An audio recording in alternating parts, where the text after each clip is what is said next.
ഇന്നും ഏറ്റവും ക്രൂരമായ രീതിയിൽ വധശിക്ഷ നടപ്പിലാക്കപ്പെടുന്ന രാജ്യങ്ങളിലൊന്നാണ് യമൻ. ഏതൊക്കെ രീതിയിലാണെന്നറിയാമോ?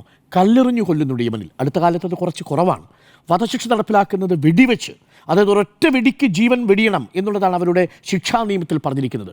ഹൂതികളാകുമ്പോൾ അത് പുറം ലോകം അറിയാറുമില്ല പലപ്പോഴും. ആ സാഹചര്യത്തിൽ മറ്റൊരു പ്രധാനപ്പെട്ട കാര്യം തല വെട്ടുക എന്നുള്ളത്. ഒറ്റ വെട്ടിന് ശിരച്ഛേദം ചെയ്യണം എന്നുള്ളതാണ് മറ്റൊരു പ്രാകൃതമായിട്ടുള്ള വിധി. ചാട്ടവാറടിയോടുകൂടിയാണ് ഈ ശിക്ഷാവിധി നടപ്പിലാക്കേണ്ടതെന്ന് അവരുടെ ഹുദൂദ് എന്ന് പറയുന്ന അവരുടെ പ്രത്യേക ഹൂതികളുടെ നിയമപുസ്തകത്തിലും ശിക്ഷാവിധിയിലും പറയുന്നു. ഏതിനൊക്കെയാണ് വധശിക്ഷ വിധിക്കുന്നതെന്നറിയാമോ? അതായത് അന്താരാഷ്ട്ര നിയമങ്ങളുടെ കുറ്റങ്ങളുടെ പട്ടികയിൽ ഗുരുതരമല്ലാത്ത കുറ്റങ്ങൾ എന്ന് നിർവചിക്കപ്പെട്ടിരിക്കുന്ന കുറ്റങ്ങൾ പോലും വധശിക്ഷയ്ക്ക് വിധേയമാണ് യമനിൽ. ഏതാണ്? ഒന്ന്, സ്വവർഗപ്രേമം. സ്വവർഗപ്രണയത്തിന് വധശിക്ഷ കൊടുക്കുന്ന രാജ്യമാണ്.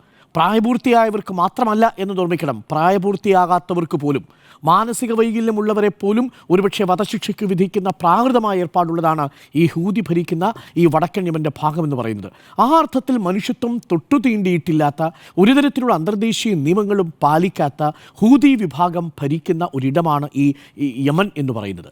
ആ ഭാഗത്താണ്, വടക്കൻ യമൻ എന്ന് പറയുന്ന ഈ സനയിലെ ഭാഗത്താണ് നിർഭാഗ്യവശാൽ നിമിഷപ്രിയയുമായി ബന്ധപ്പെട്ട കുറ്റകൃത്യം നടന്നിരിക്കുന്നത്. അതുകൊണ്ട് അന്താരാഷ്ട്ര സമൂഹം അംഗീകരിച്ചിരിക്കുന്ന റാഷിദ് അൽ അലീമിയുടെ ഗവൺമെൻറ്റിന് ഇക്കാര്യത്തിൽ പരിമിതികളേറെയാണ്.